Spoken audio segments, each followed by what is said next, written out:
Hello and welcome to my channel. তো কেমন আছো তোমরা সবাই? আশা করছি সবাই ভালো আছো। আমরাও কিন্তু মোটামুটি ভালোই আছি। এখন কিন্তু সকাল প্রায় 10টা মতন বাজছে, আর এখন থেকে আমি আমার ভিডিওটা স্টার্ট করছি। তো আশা করছি তোমাদের দেখতে ভালো লাগবে, তো স্কিপ না করে শেষ পর্যন্ত অবশ্যই দেখো। আর এটা দেখে অনেকেই বুঝতে পারছো যে এটা কি। হ্যাঁ, এটা হচ্ছে তালের শ্বাস। পাকা তাল না, কিন্তু পাকা তালের আগেরটা এটা হচ্ছে কচি তালের শ্বাস। এটা খেতে কিন্তু খুব ভালো লাগে এই গরমকালে, আর এগুলো তো এমনিতেই গরমেই পাওয়া যায়। তো বাবা আজকে নিয়ে এসেছে, এটা খেতে কিন্তু খুব ভালো লাগে। এটা একটু বেশি পেকে গেলে না খুব একটা খেতে ভালো লাগে না, এরকম কচি কচি ভিতরে রস থাকবে, সেগুলো খেতে কিন্তু দারুণ লাগে আমার। তো এই যে এখন দেখো সোনাকে খাওয়াতে বসেছি, ওকে একটু মৌসম্বি লেবুর রস খাওয়াচ্ছি।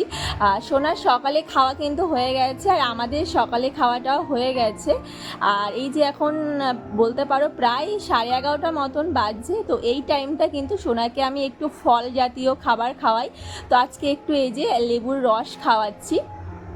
আর সোনাকে আজকে সকালে খাবারটা দিয়েছিলাম প্রায় 9টা 9:30টার দিকে। আজকে ওকে একটু সুজি বানিয়ে খাইয়েছিলাম, আর এই যে এখন লেবু রসটা ওকে খাওয়াতে বসেছি। আর বাবা আগে যে লেবুটা নিয়ে এসেছিলো না, সেটা খুব মিষ্টি ছিল, আর এইটা রিসেন্টলি যেটা নিয়ে এসেছে তো একটু টক, সেই জন্যই সোনার চোখে মুখের ভাবটা দেখতে পাচ্ছ কেমন একটা মুখ করছে। সেই জন্য ওকে গোটা একটা ফলটা দেবো না, আমি অর্ধেক একটু লেবুর রস চেপেই কিন্তু ওকে খাওয়াচ্ছি। আর আমার সোনা লেবুর রস খেতে খুব ভালোবাসে, তো সে একটু টক বলে মুখটা এমন হয়ে যাচ্ছে। তো বেশি খাওয়াবো না, অল্প একটুই কিন্তু ওকে খাওয়াবো। আর এই যে একটু সাউন্ড তোমরা বুঝতে পারছো পাশে, এটা না একটু ফ্যান চালিয়ে দিয়েছি, কারণ আমাদের গ্রামে শুরু হয়েছে মহোৎসব, তো সেই জন্যই অনেকটা সাউন্ড বাজছে। তো একটু ফ্যান না চালালে না সেই সাউন্ডটা ভালোই শোনা যাচ্ছে, যদি কপিরাইট চলে আসে সেই জন্য একটু ফ্যান চালিয়ে দিয়েছি। তাও হালকা হালকা শোনা যাচ্ছে, তোমরা হয়তো শুনতে পাচ্ছ না, কিন্তু ভালোই শোনা যাচ্ছে। জানি না কপিরাইট আসবে কি আসবে না, সেই জন্যই কিন্তু একটু ফ্যান আমি চালিয়ে দিয়েছি, যাতে অনেকটা না শোনা যায়। তো যাই হোক, সোনাকে কিন্তু আমি ঘুম পাড়িয়ে দিয়েছি। ও এই টাইমটা একটু ঘুমিয়ে যায়, বেশি সময় ঘুমাবে না, ওই 20-25 মিনিট মতো ঘুমায়। এরকম সময় ঘুম না পড়লে না দুপুরে ঘুমটা একটু মানে তাড়াতাড়ি হয়ে যায়, আবার বিকালের দিকে একটু তাড়াতাড়ি উঠে পড়ে। সেই জন্য এই টাইমটা একটু ঘুমিয়ে দিই, আর তারপরে দুপুরে কিন্তু আবার 2:30টার দিকে ঘুমিয়ে যায় ঠিকঠাক টাইমে। আর এই সকালে ঘুমটা যদি ওকে না পড়ায় তাহলে প্রায় ও ঘুমাবে 12:30টার দিকে, আবার উঠে পড়বে তোমার 3:30টার দিকে। তো এই গরমে বুঝতে পারছো 3:30টার সময় উঠে ও তো ঘরে বসে থাকবে না, ওকে নিয়ে বাইরে ঘুরে বেড়াতে হবে। সেই জন্য সকালে এই ঘুমটা একটু দিই, যাতে বিকালে ঘুমটা একটু লেটে ওঠে। তো সোনাকে পাশের রুমে ঘুম পাড়িয়ে দিয়েছি, আর এদিকে দেখো আমি কিছু কাজ কমপ্লিট করে রাখছি। এই যে ব্যাগটা আমি নিয়ে এসেছিলাম এখানে, তো এই ব্যাগে না পুরোটা সব সোনার জিনিস, সোনার জামা কাপড়, এতে ব্যাগে ভর্তি এক ব্যাগ। আমার কিন্তু কোনো জামা কাপড় এর মধ্যে নেই। আর সোনার খাবার দাবার, তারপরে যেসব তেল শ্যাম্পু, সেটার জন্য কিন্তু আর একটা ব্যাগ করতে হয়েছে। এই ব্যাগটার জন্য সোনার জামা কাপড়।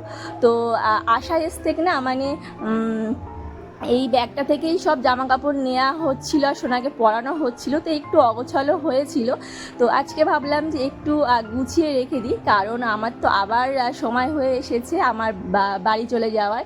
তো আজকে একটু টাইম পেয়েছি হাতে, সেই জন্যই সোনার এই জামা কাপড়টা একটু গুছিয়ে রাখছি। এখনও সোনার দুপুরে খাবারটা আমার বানানো হয়নি, এটা গুছিয়েই আমি সোনার দুপুরে খাবারটা বানাতে যাব।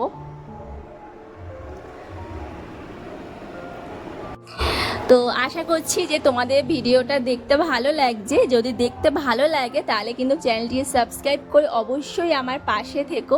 আর যদি ভিডিওটা ভালো লাগে তাহলে শেষ পর্যন্ত অবশ্যই দেখো, এবং ভিডিওটি একটি লাইক অবশ্যই দিও। তো এখানে এই যে সোনার দুপুরের খাবার কিন্তু আমি বানাতে চলে এসেছি। আজকে যেহেতু আমরা চিকেন খাবো, তো ভাবলাম সোনাকেও একটু চিকেন দেয়া যাক। তো আজকে না সোনার চিকেনের পিসটা একটু একটু ছোট ছোট করে দিয়েছি, কারণ 2-1 দিন কী হতো আমি চিকেনের পিসটা একটু বড় রাখতাম, যার জন্য ও সোনার খাবার তো আমি এখনও ম্যাশারে ম্যাশ করে খাওয়াই, তো ম্যাশারে না মানে বেঁধে যেত, খুব একটা ভালো ম্যাশ হতো না। সেই জন্যই আজকে কি করেছি, একদম ছোট ছোট পিস করে দিয়েছি। দিয়েই কিন্তু আমি ভালোভাবে দেখতে পেলে একটু বাটার দিয়ে হালকা একটু চিকেনটা ভেজে তার মধ্যে কিন্তু এই যে এখন সবজিগুলো আমি অ্যাড করে দিয়েছি। আর তোমাদের সাথে তো আমি বলেছিলাম যে সোনাকে না কুমড়ো আর গাজর এখন খাওয়াতে আপাতত বারণ আছে, সেই জন্য ওই গাজর আর কুমড়ো দেওয়া হচ্ছে না, তো সেই জন্য সবজি একটু কমে এসেছে। আর যেহেতু এখন গরমকাল সবজি খুব একটা ভালো পাওয়া যায় না, সেই জন্য একটু সবজির ভাগটা কম হয়ে এসেছে। তো আজকে সবজির মধ্যে দিয়েছি আলু, মানে গোল আলু, আর লাউ দিয়েছি, একটু পটল দিয়েছি, আর কিছু শাক পাতা কুচিয়ে তারপর ওর মধ্যে কিন্তু আমি দিয়েছি। যেহেতু গরমকাল তো খুব একটা শাক সবজি পাওয়া যাচ্ছে না, সেই জন্যই। আর তো সোনার খিচুড়িটা ওদিকে রান্না হচ্ছে, তার মধ্যে আমার চলে আসলো একটা পার্সেল, এটা আমি সোনার জন্য অর্ডার দিয়েছিলাম। এটা হচ্ছে সোনার মানে তেল, মাথায় যে ওকে আমি যে তেলটা মাখাই না হিমালয়, সেটা শেষ হয়ে গেছিলো, তো সেই জন্য আমি অর্ডার করেছি। এই যে দেখো চলে এসেছে, এটা হচ্ছে হিমালয়ার বেবি হেয়ার অয়েল। এটা খুব ভালো, আমার সোনার ছোটোবেলার থেকে মানে যেখান থেকে ওকে আমি মাথায় তেল মাখানো শুরু করেছিলাম সেখান থেকে এই একটাই তেল আমি ব্যবহার করি, হিমালয়া। তো এটা খুব ভালো, মানে আমার সোনার মাথায় খুব শ্যুট করেছে। একটাই তেল মাখানো কিন্তু উচিত বাচ্চাদের, প্রথম থেকে যে তেলটা মাখাবে সেটাই কিন্তু লাস্ট পর্যন্ত মাখানো উচিত। তো এই যে এই তেলটাই সোনাকে আমি প্রথম থেকে মাখিয়ে আসি।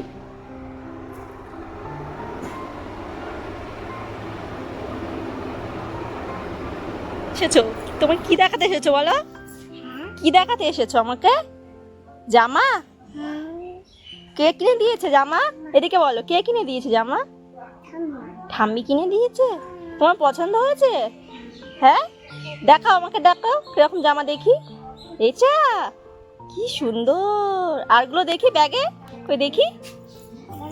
হ্যাঁ দেখি ব্যাগে, তাকাও। বাহ, খুব সুন্দর তো। ভাইকে একটা দেবে? দেবে না? আচ্ছা, এই জামাটা গায়ে ধরো দেখি কেমন হয়েছে, ওইটা আমার কাছে দাও। এটা খুব ভালো হয়েছে, এইটা এবার গায়ে ধরো। এটা তো খুব সুন্দর জামা, তাই তো, খুব ভালো হয়েছে। কে কিনে দিয়েছে জামা? ঠাম্মি কিনেছে, বাবা কিনে দেয়নি? বাবা পচা, তাহলে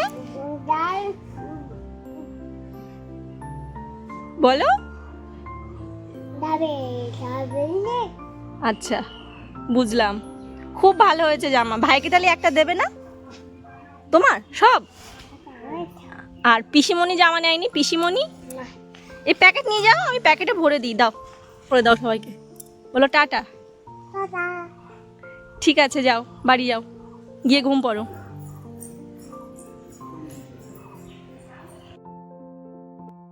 তো ওই যে পুচকেটাকে দেখলে তোমরা নিশ্চয়ই অনেকে চিনবে, যারা আমার ডেলি ব্লগ দেখো তারা তো অনেকেই চিনবে। ও হচ্ছে আমার একটা দাদার মেয়ে, ও কিন্তু ভারী মিষ্টি, খুব ভালো কথা বলে, নিশ্চয়ই তোমরা শুনলে ওর কথাগুলো।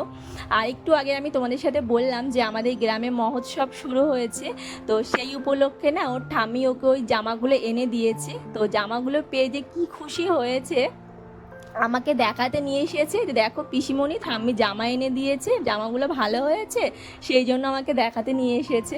তো ওকে দেখে আমার নিজেরই আনন্দ হচ্ছে, এত খুশি হয়েছে জামাগুলো পেয়ে। আমরাও কিন্তু বড়রা জামা পেয়ে, নতুন জামা পেলে কিন্তু খুব খুশি হই, তোরা ছোট মানুষ তো সেই জন্য আরও বেশি খুশি হয়েছে। আর ওকে আমি বলছি যে ভাইকে দিবি, তা বলে না ভাইকে দেবে না। আসলে বাচ্চারা তো এরকমই করে বলো। তো যাই হোক, এখানে দেখো মা চিকেন রান্না করবে, সেই জন্যই আমি সব কিছু কেটে বেছে রেখেছি, আলু, পেঁয়াজ, লঙ্কা, আদা, রসুন। আর এই যে মেশিনটা দেখছো, এটা না ভাই রিসেন্টলি হয়েছে, অর্ডার করেছে, এটা ফ্লিপকার্ট থেকে অর্ডার করেছিল। এর মধ্যে পেঁয়াজ, টমেটো, আদা, রসুন দিলে মানে সব কিছু ভালোভাবে কুচো কুচো হয়ে যায়। তো সেই জন্যই আমি আর কি ট্রাই করছিলাম যে ভালো হচ্ছে কিনা, তো খুব ভালো হচ্ছে। তো যাই হোক, দেখো ওখানে আমার সব কিছু রেডি করা হয়ে গেছিলো, আর মা শুধু এই যে জাস্ট চিকেনটা রান্না করছে। মা যখন চিকেন রান্না করে আমার দেখতে এত ভালো লাগে, তো এখানে একটু ভিডিও আমি বানিয়ে নিচ্ছি। চিকেন খেতে সত্যিই আমার খুব ভালো লাগে, কেন জানি না। মাটন খুব একটা আমার ভালো লাগে না, মাটন প্রিয় আমি না, আমি হলাম চিকেন প্রিয়। খুব ভালো লাগে আমার চিকেন খেতে। আমাকে যদি তুমি 3 বেলা চিকেন দাও তাহলে আমি 3 বেলায় চিকেন খেয়ে নেবো, আমার এত ভালো লাগে। আর তোমরা আমাকে কমেন্ট করো যে তোমাদের কার কার চিকেন খেতে ভালো লাগে আর কার কার মাটন খেতে ভালো লাগে। আমার মতন মানে কে কে আছো চিকেন প্রিয়, তো অবশ্যই তোমরা কমেন্টে জানিও। আর তোমরা এত ভালো ভালো কমেন্ট করছো, আমাকে খুব ভালো লাগছে, মন ভরে যাচ্ছে তোমাদের কমেন্টগুলো পেয়ে। আর কমেন্টে রিপ্লাই করতে তো আমার আরও ভালো লাগে। তো এরকম ভালো ভালো কমেন্ট তোমরা আমাকে করতে থাকো। তোমাদের এই ভালো ভালো কমেন্ট পেয়ে না আরও মনে হয় যে আরও ভালো ভালো ভিডিও তোমাদের সাথে আমি শেয়ার করি। তো খুব ভালো লাগে তোমার এই কমেন্টগুলো পেয়ে। আর তোমরা আমাকে এতটা ভালোবাসা দিচ্ছ, খুব ভালো লাগছে। আর সোনার যেসব খাবারগুলো আমি বানিয়ে তোমাদের সাথে শেয়ার করছি, আমি এই মা হিসাবে আমার বাচ্চাকে আমি যেটা দিচ্ছি, তোমরাও আমার দেখে দেখে সেই খাবারটা যে ওকে বানিয়ে দিচ্ছ, সেটা দেখে আমার আরও মন খুশি হয়ে যাচ্ছে। খুব ভালো লাগছে যে আমার রেসিপি তোমরা তোমাদের বাচ্চাদেরকে বানিয়ে খাওয়াচ্ছ, তো খুব ভালো লাগছে জানো তো। মানে একটা অন্যরকম আনন্দ হচ্ছে, তোমাদের সাথে আমি হয়তো বোঝাতে পারছি আনন্দটা। তো যাই হোক, এরকমভাবেই আমার পাশে থেকো। আর ভিডিওটি ভালো লাগলে চ্যানেলটিকে সাবস্ক্রাইব করে অবশ্যই আমার পাশে থেকো। তো এখানে দেখো তোমাদের সাথে কথা বলতে বলতে কিন্তু মায়ের রান্না একদম হয়ে এসেছে। আর দেখো কালারটা কি ভালো এসেছে, খেতেও কিন্তু দুর্দান্ত হয়েছিল। আসলে মায়ের প্রত্যেকটা রান্না না আমার খুব ভালো লাগে, সেটা আমিষ হোক কিংবা নিরামিষ।